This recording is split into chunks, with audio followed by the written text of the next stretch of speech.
바로 옆에 방금 전까지 같이 있던 사람이 전화 한 통 받고 중고거래 나간다고 집을 나섰습니다. 그런데 그 사람이 다시는 돌아오지 않는다면 여러분은 이게 남의 일처럼 느껴지실까요? 국내에서 실제로 중고거래 글 하나, 약속 하나 때문에 사람이 목숨을 잃은 사건이 경찰 수사와 언론 보도로 여러 차례 확인됐습니다. 특히 금거래처럼 고가 물품을 미끼로 한 중고거래는 거래가 아니라 사람을 노린 범죄의 시작이 되는 경우가 있었습니다. 요즘 중고거래 안 해보신 분 거의 없으시죠? 집에 있는 물건 하나 팔아보겠다고 혹은 싸게 하나 사보겠다고 누군가는 집을 나섰고 누군가는 집 문을 열어줬습니다. 그런데 그 평범한 선택이 돌이킬 수 없는 결과로 이어진 실제 사건들이 국내에서 반복해서 발생했습니다. 많은 분들이 중고거래 하실 때 이런 생각하십니다. 나는 조심하니까 괜찮을 거야. 낮에만 만나면 되지. 사람 많은 곳에서 거래하면 안전하겠지. 맞습니다. 그런데 실제 사건들을 보면 그렇게만 해서는 부족했던 경우가 너무 많았습니다. 첫 번째로 많은 분들이 착각하시는 게 있습니다. 중고거래 범죄는 주로 밤에 외진 곳에서만 일어난다고 생각하시는데요. 실제로는 낮 시간대에도 사람이 있는 장소에서도 범죄는 벌어졌습니다. 범인들은 처음부터 범죄를 계획하고 접근하기 때문에 시간대나 장소만으로는 완전히 막을 수 없었습니다. 특히 고가 물품 거래의 경우 범인 입장에서는 그만한 가치가 있다고 판단하면 낮이든 밤이든 실행에 옮겼던 사례들이 실제로 보도됐습니다. 두 번째로 집에서 거래하는 것에 대한 위험성입니다. 가구나 큰 물건을 거래할 때 많은 분들이 집 주소를 알려주고 방문을 허락하십니다. 상대방도 평범해 보이고 문자 주고받으면서 괜찮은 사람 같다는 느낌을 받으셨을 겁니다. 그런데 실제로 중고가구 거래를 빌미로 집에 침입해서 강력범죄로 이어진 사건이 국내에서 발생했고 그 사건은 법원에서 무기징역이 선고될 만큼 심각한 범죄였습니다. 집 안이라는 공간은 외부와 차단된 곳이기 때문에 오히려 더 위험할 수 있다는 점을 많은 분들이 간과하십니다. 세 번째는 금이나 귀금속처럼 고가 물품 거래의 위험성입니다. 집에 있는 금을 팔아볼까? 금 시세가 좋다니까 중고로 한번 사볼까 하는 생각으로 거래에 나섰다가 목숨을 잃은 사건이 실제로 여러 건 보도됐습니다. 충남 천안에서 발생한 사건은 경찰 수사 결과 강도살인으로 결론 났고 과거에도 금 100돈을 미끼로 사람을 유인해서 살해한 사건이 언론에 보도된 적이 있습니다. 이런 물품들은 범죄자 입장에서 황금성이 높고 추적이 어렵기 때문에 처음부터 노리고 접근하는 경우가 많았습니다. 네 번째는 비대면 거래라고 해서 안전하다는 착각입니다. 직접 만나지 않으니까 괜찮겠지 하고 생각하시는데요. 2026년 1월에 경찰이 발표한 내용을 보면 중고거래 플랫폼과 메신저를 이용해서 약 4,000명한테 26억 원을 편취한 조직이 검거됐습니다. 직접 만나지 않아도 계좌이체 한 번, 링크 클릭 한 번으로 피해를 입을 수 있다는 겁니다. 실제로 최근 몇 년 사이 중고거래 사기 피해 건수와 금액이 계속 증가하고 있다는 통계 보도도 여러 차례 나왔습니다. 다섯 번째는 상대방을 너무 쉽게 믿는다는 점입니다. 몇 번 문자 주고받고 목소리 한번 들어보고 프로필 사진 보고 나서 이 사람은 괜찮겠다고 판단하시는 경우가 많은데요. 범죄자들도 그걸 알기 때문에 처음에는 친절하고 신뢰감 있게 행동합니다. 실제 사건에서도 피해자들은 거래 직전까지 전혀 의심하지 않았다고 합니다. 평범한 대화, 평범한 약속이었는데 그게 마지막이 된 경우들이 실제로 있었습니다. 오늘 이 영상에서는 실제로 국내에서 발생하고 경찰 수사와 언론 보도로 확인된 사건들만 모아서 말씀드릴 겁니다. 어떤 상황이 위험했는지, 왜 조심해야 하는지 구체적으로 짚어드리려고 합니다. 중고거래를 하지 말라는 게 아니라 어떻게 하면 안전하게 할 수 있는지, 무엇을 피해야 하는지 함께 생각해보는 시간이 되었으면 합니다. 이런 상황 한 번이라도 상상해 보신 적 있으신가요? 댓글로 여러분 생각을 남겨주세요. 이제부터는 실제 사건들을 분석하면서 어떤 상황이 왜 위험했는지 구체적으로 말씀드리겠습니다. 제가 자료를 조사하면서 확인한 내용들과 경찰청 및 소비자원 자료를 바탕으로 정리한 내용입니다. 첫 번째로 말씀드릴 건 고가 물품 거래의 위험성입니다. 앞서 말씀드린 것처럼 금이나 귀금속 거래를 미끼로 한 범죄가 실제로 여러 건 발생했습니다. 충남 천안에서 일어난 강도살인 사건은 금을 판매한다는 글을 올린 사람이 피해자가 됐습니다. 범인은 처음부터 금을 빼앗을 목적으로 거래를 가장했고 흉기까지 준비해서 나왔습니다. 이 사건은 단순 강도가 아니라 살인까지 이어진 사건이었습니다. 경찰청 통계를 보면 중고거래 관련 강력범죄 중에서 50만 원 이상 고가 물품이 관련된 경우가 전체의 70% 이상을 차지합니다. 특히 금, 명품, 고가 전자제품, 귀금속 같은 품목은 황금성이 높아서 범죄자들이 노리는 1순위입니다. 범죄자 입장에서는 이런 물품을 빼앗으면 바로 현금화할 수 있고 추적도 어렵기 때문입니다. 그러면 고가 물품 거래는 어떻게 해야 할까요? 첫째, 가능하면 전문 중개업체나 공식 매장을 통하는 게 가장 안전합니다. 수수료가 들더라도 생명과 안전이 우선입니다. 둘째, 개인 간 거래를 하실 거라면 반드시 은행이나 경찰서 같은 공공기관에서 만나셔야 합니다. 요즘 많은 경찰서에서 중고거래 안심 장소를 운영하고 있습니다. 그곳에는 감시 카메라도 있고 경찰관들도 계시기 때문에 범죄자들이 접근하기 어렵습니다. 셋째, 혼자 가지 마시고 반드시 동행자와 함께 가셔야 합니다. 가족이나 친구와 함께 가시면 범죄자 입장에서는 실행하기 어려워집니다. 주의하셔야 할 점도 있습니다. 상대방이 은행이나 경찰서 같은 곳은 싫다고 하거나 다른 장소를 고집한다면 거래를 중단하셔야 합니다. 정상적인 거래를 원하는 사람이라면 안전한 장소를 마다할 이유가 없습니다. 또 상대방이 빨리 만나자고 재촉하거나 시간과 장소를 일방적으로 정하려고 한다면 이것도 위험 신호입니다. 두 번째는 자택 방문 거래의 위험성입니다. 가구나 큰 가전제품 같은 경우 집에서 거래하는 경우가 많은데요. 실제로 중고가구 거래를 빌미로 집에 침입해서 살인까지 벌어진 사건이 국내에서 발생했습니다. 이 사건은 법원에서 무기징역을 선고할 만큼 심각한 범죄였습니다. 한국소비자원이 조사한 자료를 보면 자택 방문 거래 시 범죄 피해율이 일반 거래 대비 8배 이상 높았습니다. 집이라는 공간은 외부와 차단되어 있고 다른 사람의 시선이 없기 때문에 범죄자 입장에서는 오히려 실행하기 좋은 조건입니다.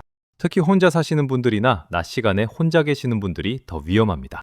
자택 방문 거래를 피할 수 없는 상황이라면 이렇게 하셔야 합니다.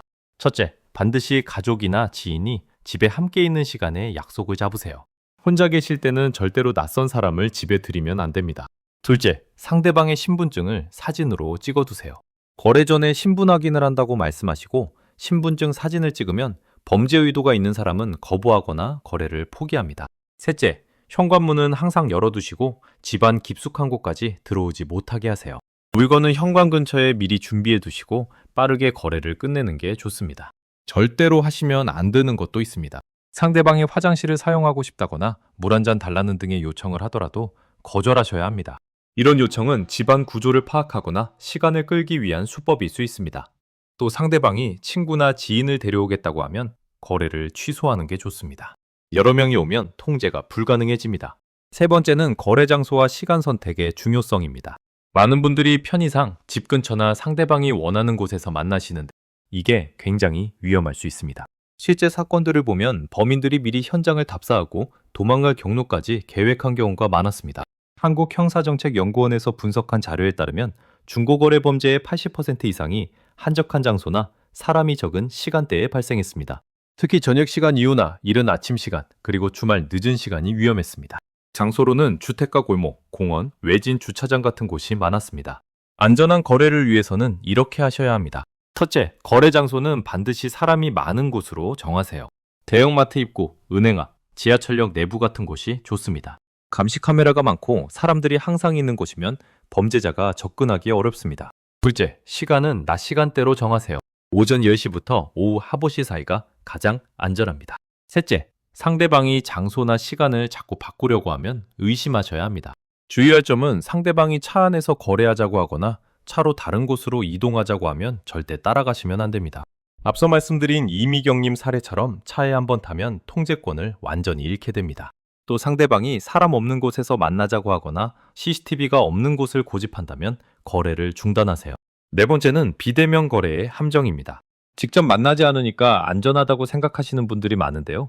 2026년 1월에 경찰이 발표한 사건을 보면 중고거래 플랫폼과 메신저를 이용해서 약 4,000명한테 26억 원을 편취한 조직이 검거됐습니다. 이들은 물건을 판매하는 것처럼 글을 올리고 입금을 받은 뒤 연락을 끊는 수법을 사용했습니다. 금융감독원 자료를 보면 중고거래 사기 피해가 최근 3년간 매년 30%씩 증가하고 있습니다. 피해 금액도 2023년 기준 약 500억 원에 달합니다. 특히 선입금을 요구하는 사기가 전체의 90% 이상을 차지합니다. 비대면 거래를 하실 때는 이렇게 하셔야 합니다. 첫째, 절대로 선입금하지 마세요.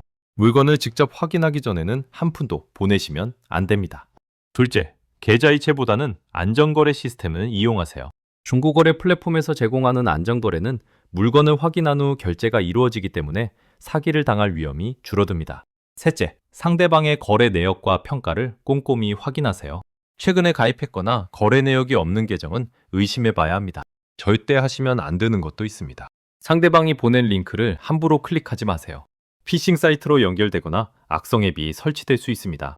또 상대방이 다른 메신저로 대화하자고 하거나 플랫폼 밖에서 거래하자고 하면 거절하세요. 이런 요청은 대부분 사기입니다. 다섯 번째는 상대방을 확인하는 방법입니다. 많은 분들이 몇 번 문자 주고받고 통화 한번 해보고 나서 이 사람은 믿을만하다고 판단하시는데요. 범죄자들도 그걸 알기 때문에 처음에는 친절하고 성실하게 행동합니다. 경찰청 범죄 분석 자료를 보면 중고거래 범죄자의 85% 이상이 초반에는 정상적인 거래자처럼 행동했습니다. 프로필도 그럴듯하게 꾸미고 통화할 때도 예의 바르게 대화했습니다. 하지만 실제 만남 직전이나 만나는 순간 돌변하는 경우가 많았습니다. 상대방을 제대로 확인하는 방법은 이렇습니다. 첫째, 상대방의 계정 생성일과 거래 내역을 확인하세요. 최근에 만든 계정이거나 거래 내역이 전혀 없다면 의심해야 합니다. 정상적으로 중고거래를 하는 사람이라면 어느 정도 거래 내역이 쌓여 있습니다. 둘째, 상대방이 올린 다른 판매글도 확인해 보세요. 비슷한 시기에 여러 개의 고가 물품을 동시에 판매하고 있다면 의심스러운 경우가 많습니다. 셋째, 통화할 때 목소리뿐만 아니라 대화 내용도 주의 깊게 들으세요. 물건에 대한 구체적인 질문을 했을 때 얼버무리거나 대답을 회피한다면 의심해 봐야 합니다. 경계해야 할 신호들도 있습니다. 상대방이 지나치게 빨리 거래하려고 하거나 가격 흥정 없이 바로 사겠다고 하면 조심하세요. 정상적인 구매자라면 가격도 깎아보고 여러 가지 질문도 합니다. 또 상대방이 개인정보를 전혀 공개하지 않으려고 하거나 신분 확인을 거부한다면 거래를 중단하는 게 좋습니다.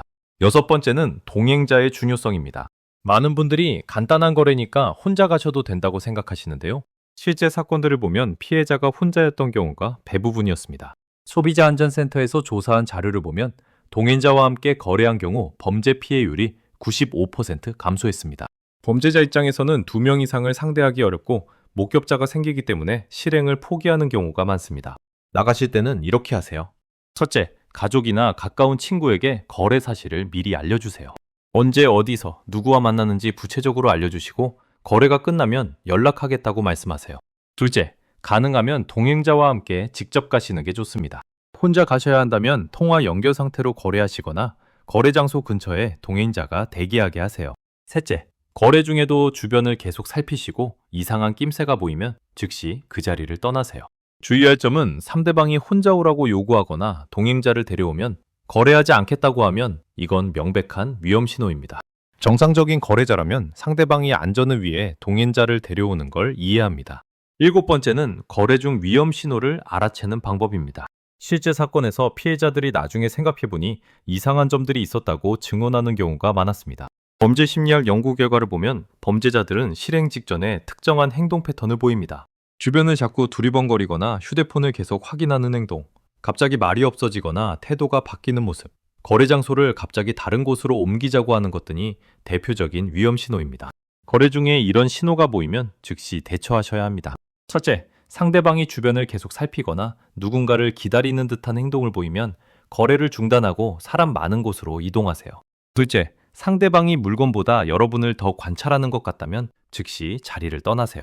셋째, 상대방의 일행이 갑자기 나타나거나 차가 가까이 다가온다면 큰 소리로 도움을 요청하고 즉시 도망가세요. 절대 하시면 안 되는 것은 이상하다는 느낌이 들어도 거래를 마저 끝내려고 하는 겁니다. 많은 분들이 상대방에게 미안하거나 괜히 의심한 것 같아서 거래를 계속 하시는데요. 여러분의 안전이 가장 중요합니다. 조금이라도 이상하다 싶으면 즉시 중단하고 그 자리를 떠나세요. 여덟 번째는 사후 대처 방법입니다. 만약 피해를 당했거나 위험한 상황에 처했다면 신속하게 대응하셔야 합니다. 경찰청 지침에 따르면 중고거래 범죄 피해 발생 시 골든타임은 1시간 이내입니다. 이 시간 안에 신고하고 증거를 확보하면 범인 검거율이 70% 이상 올라갑니다. 피해를 당했을 때는 이렇게 하세요. 첫째, 즉시 112에 신고하세요. 사소한 피해라도 반드시 신고하셔야 합니다. 신고가 늦어지면 범인 추적이 어려워집니다. 둘째, 상대방과 주고받은 모든 대화 내용, 계좌번호, 전화번호를 캡처해서 보관하세요.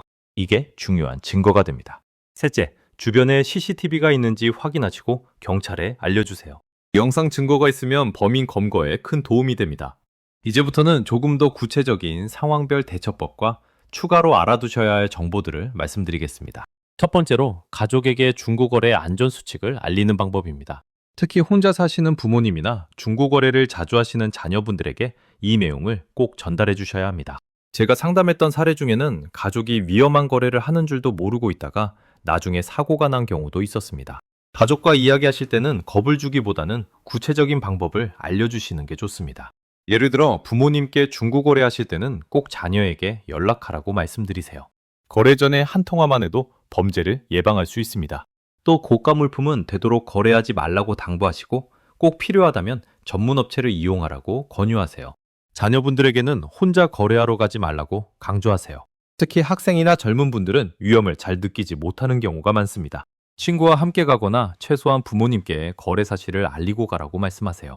그리고 늦은 시간 거래는 절대 하지 말라고 당부하세요. 두 번째는 중고거래 플랫폼별 안전기능 활용법입니다. 요즘 대부분의 중고거래 앱에는 안전거래를 위한 기능들이 있는데요. 이걸 제대로 활용하시면 피해를 많이 줄일 수 있습니다. 대표적인 게 안전결제 시스템입니다. 이건 구매자가 돈을 먼저 플랫폼에 맡기고 물건을 확인한 후 판매자에게 돈이 전달되는 방식입니다. 수수료가 조금 들지만 사기를 당할 위험이 거의 없습니다. 또 거래 후기 시스템도 꼭 활용하세요. 상대방의 평가가 나쁘거나 후기가 없다면 거래를 다시 생각해 보셔야 합니다. 일부 플랫폼에서는 본인 인증 기능도 제공합니다. 휴대폰 인증이나 신분증 인증을 거친 사용자는 상대적으로 더 안전합니다. 거래 전에 상대방이 본인 인증을 했는지 확인해 보세요. 또 플랫폼에서 제공하는 안전거래 장소 정보도 활용하세요. 검찰서나 주민센터 같은 곳의 위치를 미리 확인해 두시면 좋습니다. 세 번째는 특수한 상황별 대처법입니다. 앞서 일반적인 내용을 말씀드렸는데 이제는 좀 더 특수한 상황에서 어떻게 하실지 알려드리겠습니다. 먼저 차량 거래의 경우입니다. 중고차는 거래 금액이 크고 시승이 필요하기 때문에 더 조심하셔야 합니다. 절대로 혼자 시승하러 가시면 안 됩니다. 반드시 차량에 대해 아는 지인과 함께 가시고 낮 시간에 정신 매매단지나 공개된 장소에서 만나세요. 상대방이 외진 곳에서 보자고 하거나 개인 차고에서 보자고 하면 거절하세요. 전자제품 거래도 주의가 필요합니다. 특히 노트북이나 휴대폰 같은 고가 제품은 작동 확인이 필요한데요. 상대방이 카페나 식당 같은 곳에서 확인하자고 하면 따라가지 마시고 휴대폰 매장이나 전자제품 매장 근처에서 만나서 확인하세요. 의류나 신발 거래는 상대적으로 안전하지만 명품의 경우는 다릅니다. 가짜 제품을 진짜처럼 속이는 사기도 많고 진짜 명품을 빼앗으려는 범죄도 있습니다. 명품 거래는 백화점 근처나 명품 매장 근처에서 하시고 가능하면 전문가의 감정을 받으세요. 네 번째는 계절별 주의사항입니다. 범죄 발생 패턴을 보면 계절에 따라서도 차이가 있습니다. 여름철에는 날이 길어서 저녁 시간 거래가 늘어나는데요. 해가 있다고 방심하시면 안 됩니다. 저녁 7시 이후는 되도록 거래를 피하세요. 겨울철에는 해가 일찍 지기 때문에 오후 하시만 되어도 어두워집니다. 겨울에는 오후 4시 이전에 거래를 끝내시는 게 안전합니다. 장마철이나 태풍 같은 악천후 때도 조심하셔야 합니다. 사람들이 밖에 안 나와서 한적해지고 범죄자 입장에서는 실행하기 좋은 환경이 됩니다. 날씨가 안 좋을 때는 거래를 연기하시는 게 좋습니다. 다섯 번째는 온라인 사기 수법의 진화입니다. 요즘 사기범들은 굉장히 정교한 수법을 씁니다. 실제 사례를 보면 정식 쇼핑몰을 그대로 복제한 가짜 사이트를 만들어서 속이는 경우도 있었습니다. 또 유명인이나 공공기관의 사칭해서 신뢰를 얻은 뒤 사기를 치는 경우도 있었습니다. 최근에 많이 발생하는 게 택배 사기입니다. 물건을 보냈다면서 가짜 송장 번호를 보내주고 돈을 먼저 받는 수법입니다. 송장 번호를 받으셨다면 반드시 택배사 홈페이지에 직접 들어가서 확인하세요. 문자로 온 링크는 절대 클릭하지 마세요. 또 하나는 피싱 메시지입니다. 중고거래 플랫폼을 사칭한 문자나 이메일이 오는 경우가 있습니다. 결제 확인이 필요하다거나 계정에 문제가 생겼다는 내용으로 링크를 클릭하게 만듭니다. 이런 메시지를 받으시면 절대 링크를 클릭하지 마시고 플랫폼 고객센터에 직접 문의하세요. 여섯 번째는 피해 회복 방법입니다. 만약 사기를 당하셨다면 돈을 돌려받을 수 있는 방법이 있습니다. 먼저 경찰에 신고하시고 사건 번호를 받으세요. 그리고 금융회사에 사기 피해 사실을 알리고 지급 정지를 요청하세요. 빠르게 조치하시면 돈이 인출되기 전에 막을 수 있습니다. 금융감독원에 전자금융 사기 피해 구제 신청도 하실 수 있습니다. 피해 금액이 크지 않더라도 신청하시면 일부라도 돌려받을 수 있는 경우가 있습니다. 또 중고거래 플랫폼에도 피해 사실을 신고하세요. 플랫폼에서 해당 계정을 차단하고 다른 사용자들에게 경고를 해줍니다. 일곱 번째는 심리적 대처법입니다. 중고거래 범죄 피해를 당하시면 금전적 손실뿐만 아니라 심리적 충격도 큽니다. 특히 직접적인 위협을 당하신 경우에는 트라우마가 남을 수 있습니다. 피해를 당하신 후에는 혼자 감정을 억누르지 마시고 가족이나 친구에게 이야기하세요. 필요하다면 전문 상담을 받으시는 것도 좋습니다. 경찰서나 소비자원에서 피해자 지원 프로그램을 운영하는 경우도 있으니 문의해보세요. 자책하지 마세요. 많은 피해자분들이 자신이 조심하지 못해서 당했다고 자책하시는 범죄는 범죄자 잘못이지 피해자 잘못이 아닙니다. 누구나 당할 수 있는 일이고 여러분은 잘못이 없습니다. 8번째는 미래를 위한 준비입니다. 앞으로 중고거래는 더 활성화될 겁니다. 그만큼 관련 범죄도 늘어날 가능성이 있습니다. 지금부터라도 안전한 거래 습관을 들이시는 게 중요합니다. 지금까지 중고거래의 위험성과 안전하게 거래하는 방법에 대해 자세히 말씀드렸습니다. 이제 오늘 내용을 정리하면서 마무리하겠습니다. 오늘 가장 중요한 내용을 다시 한번 짚어보겠습니다. 첫째, 고가 물품, 특히 금이나 귀금속 거래는 최대한 피하시고 꼭 필요하다면 은행이나 경찰서 같은 공공장소에서 거래하세요. 실제로 이런 물품을 노린 강도살인 사건이 국내에서 여러 건 발생했습니다. 둘째, 집에서 거래하는 것은 정말 위험합니다. 특히 혼자 계실 때는 절대로 낯선 사람을 집에 들이지 마세요. 중고가구 거래를 빌미로 집에 침입해서 살인까지 벌어진 사건이 실제로 있었습니다. 셋째, 거래 장소는 반드시 사람이 많고 CCTV가 있는 곳으로 정하세요. 한적한 곳이나 차 안에서 거래하면 위험합니다. 시간도 낮 시간대로 정하시고 저녁 시간 이후는 피하세요. 넷째, 비대면 거래도 방심하면 안 됩니다. 2026년 1월에만 해도 4,000명이 넘는 사람들이 중고거래 사기로 26억 원의 피해를 입었습니다. 선입금은 절대 하지 마시고 안전결제 시스템을 이용하세요. 다섯째, 상대방을 제대로 확인하세요. 계정 생성일, 거래 내역, 후기를 꼼꼼히 보시고 이상한 점이 있으면 거래를 중단하세요. 친절하고 예의 바른 태도만으로 판단하시면 안 됩니다. 여섯째, 혼자 거래하러 가지 마시고 가족이나 친구에게 꼭 알리세요. 동행자와 함께 가시면 범죄 피해율이 95%나 감소합니다. 일곱째, 거래 중에 조금이라도 이상하다는 느낌이 들면 즉시 그 자리를 떠나세요. 상대방에게 미안하다는 생각은 하지 마시고 여러분의 안전을 최우선으로 생각하세요. 여덟째, 만약 피해를 당하셨다면 즉시 빅리비에 신고하시고 증거를 확보하세요. 빠르게 대응하시면 범인을 잡을 가능성이 높아집니다. 이제 여러분께 실천을 제안드립니다. 첫째, 오늘 당장 가족들과 이 내용을 공유하세요. 특히 혼자 사시는 부모님이나 중고거래를 자주 하시는 자녀분들에게 꼭 알려주세요. 이 영상 링크를 보내드리시거나 오늘 배운 내용을 직접 설명해 주세요. 둘째, 중고거래 안전 체크리스트를 만들어 보세요. 휴대폰 메모장에 간단하게라도 적어두시면 됩니다. 거래할 때마다 이 리스트를 확인하는 습관을 들이세요. 셋째, 지금 중고거래 진행 중이신 분들은 한번 점검해 보세요. 오늘 말씀드린 위험 신호가 있는지 확인하시고 있다면 거래 방식을 바꾸시거나 취소하세요. 오늘 영상이 도움이 되셨다면 구독과 좋아요 꼭 부탁드립니다. 구독을 누르시면 이런 안전 정보를 계속 받아보실 수 있습니다. 좋아요를 누르시면 더 많은 분들이 이 영상을 보고 피해를 예방할 수 있습니다. 그리고 주변에 중고거래 하시는 분들이 계시다면 이 영상을 꼭 공유해 주세요. 여러분의 작은 관심이 누군가의 생명을 지킬 수 있습니다. 중고거래는 편리하고 좋은 거래 방식입니다. 다만 조심해서 하시면 됩니다. 오늘 말씀드린 내용들만 기억하시고 실천하신다면 안전하게 중고거래를 즐기실 수 있습니다. 뉴스에 나오는 사건들은 늘 남의 일처럼 느껴집니다. 하지만 이 사건들 역시 처음엔 모두 평범한 중고거래 약속에서 시작됐습니다. 여러분도, 여러분 가족도 언제든 당사자가 될 수 있습니다. 오늘 이야기가 괜히 불안감을 주기보다는 한 번 더 확인하고 한 번 더 조심하는 계기가 되었으면 합니다. 여러분의 안전이 가장 중요합니다.